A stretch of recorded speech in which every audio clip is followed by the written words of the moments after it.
you got cancer? I was like, no, I want to make sure I don't got it. Yeah. So put me under the goddamn thing and let's check my body. Because I'd rather, and this is the crazy part. My partner was like, you're brave. I'm like, what you mean? She's like, I don't want to know. So that's a real thing. Some people just don't even want to get checked because they're like, I don't want to know. Yes. You get me? Yes. So this is your life. Yeah, this is your life. I would rather have the information and know I got X amount of time left versus to be like, I'm going to go to work and grind hard for the next year. Or you catch something early. Like you could catch something early, but most people are like, they're so fearful of the information. And it's just like access to information. All right. Remember, it's all about how you react to the information, not necessarily. Information is not bad. It's actually good. So you just have to realize that, like, okay, how am I going to react to this information? And usually you can fight. And so I think that's real important. Yeah. So like very similar, but I would also add like taking great care of your mind and your brain as well. So I've recently heard something that goes like, never miss a brain day. You with me? So continually exercise your brain every day. Okay. However you feel like it's necessary, but incorporate something that's like helping your development in your mind, sort of thing. Yeah. And I'm going to add to the gym thing. I also tell guys, go run, go shoot guns, go fight, and women too. Like, go do a bunch of stuff too. So when, people say the gym, they only think like dumbbells and stuff like that, right? So it's like, go out and do some other things, right? Go play tennis, go swimming too. Like, go be active, CrossFit, I don't care, track, whatever. There's a bunch of things you can do, including the gym, which you should do. But people just kind of only think that. Yeah. And also, so then I toss you the gloves and you big and you like, you can't even throw a punch now. So go do Taekwondo, whatever. I don't care. Yeah, and we want to be mixing that fitness with networking. Do you know what I mean? I go to the gym every day, not just to keep healthy and fit, is to see people that can potentially come on my podcast, to maybe meet the girl of my dreams, to network. Oh, here we go. Mix your goals. And like-minded people you get at the gym, right? Totally. You ain't got to convince them not to eat 20 cheeseburgers. They're probably already aligned. Okay. Is there anything else before we come to the end? Is there anything that you I would say, to the table? I would say, man, guys, look, if you're on the internet, go find your tribe. I think that's a big thing. And I heard somebody say it, and I was like, oh, that's pretty cool. Like, you're looking, you're immediate. I think that delays a lot of people because there's this small path you become. Like when you decide to say, like, I'm going to listen to Nick and I'm going to do what he does. Once you turn off the TV or turn off the call from Nick, you're by yourself. And you're in this like weird space where you're going down a new path and you don't have a tribe yet.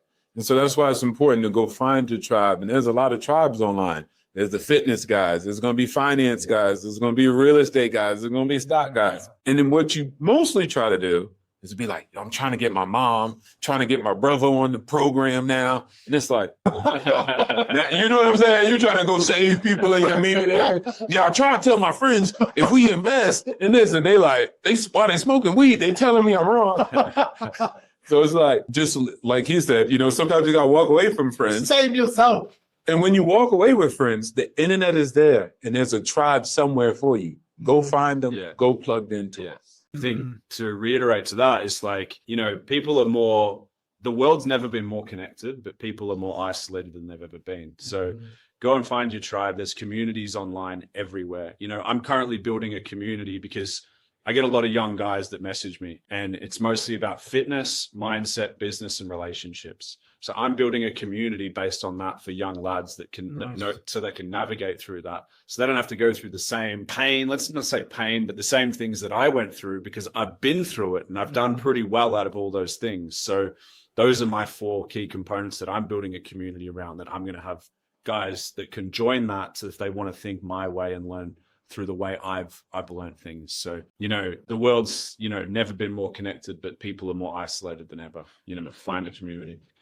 Just Instagram, Nick TPA Army, Facebook, Nick Edgerton. Beautiful. Is there any questions you'd like to bring to the table? When's the next one? Yeah, that one. That was way better what I was about to say. So yeah, I was about to take it this way. Yeah, no. With the next one, man. With the next one, what do you think we could incorporate? I don't know. I think probably just come in with a topic that we're all kind of interested in. I think the relationship talk that we had was good. I think we could probably get deeper into that and share some insight into that, because I think a lot of people struggle with that. I find a lot of people, like, they're a bit quiet about it, but they do struggle with it. And I think a lot of the relationship stuff and like navigating breakups and how to find the right partner and things like that, I think are really powerful. I think a lot of people watch it, but they don't admit that they want to find out more about it. But I think that something like that would be quite powerful. Certainly. And if you've got any questions that you would like us to answer in future episodes, please let me know. Again, is there anything else, guys? Yeah, no, I'm good. Yeah. Well, Yeah, man. Obstacles to opportunity, man. Make things happen for yourself. And then, of course, I'm always going to tell people to be financially literate. Yeah. Because I'm just going to push that, right? Everybody's got their angle. And I think there's so many people contribute online, and just go find the person and go find the people. I listen to a couple of people online, right? Yeah. And so I think I always use that. And in some of my darkest hours, I listen to Andrew Tate, or I'll pop in E.T. or Les Brown, David Goggins, right? And so it's just like, man, we're more connected. Get connected. Use the internet. Use the networking. Go get a coach. You know what I'm saying? To you rather than break you, right? And so go out there and take it, man. Life is great, man. I'm telling you. Man's these women.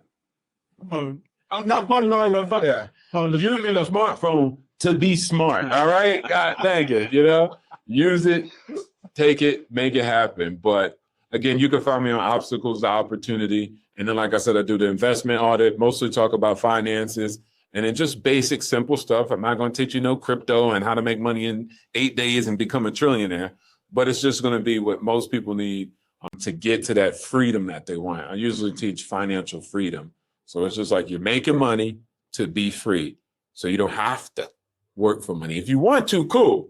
But you don't have to. We're going to take that off the table and then give you the space to be able to create your own life the way you want. Boom. Does money buy happiness? No, but dang sure it's up there on the list. I had a don't buy happiness. Well, it can for a short moment. There's a quote that's always stuck with me, and it says, money doesn't buy happiness, but it does buy freedom. Freedom to do whatever the fuck you want. How you use that freedom will determine whether you're happy or not. That's solid. I fuck with that. That's stuck with me for a long time. I would agree 150, 80,000%. Well, how many people do you see that are poor, that are happy? Loads. Yeah, I mean, we live in, I'd say, like, you know, we live in a country that the majority of it is quite poor. It's very, like, separated. There's a lot of rich and there's a hell of a lot of poor here. Some of the probably most joyful people that I've met have nothing. If I'm being honest. No, please do. Yeah, I mean, if I'm being honest, that's what I see. You know, so I think a lot of people that have made a lot of money don't have freedom. There's the people that don't and are living all right, that probably got the freedom. That's just my observation. Yeah.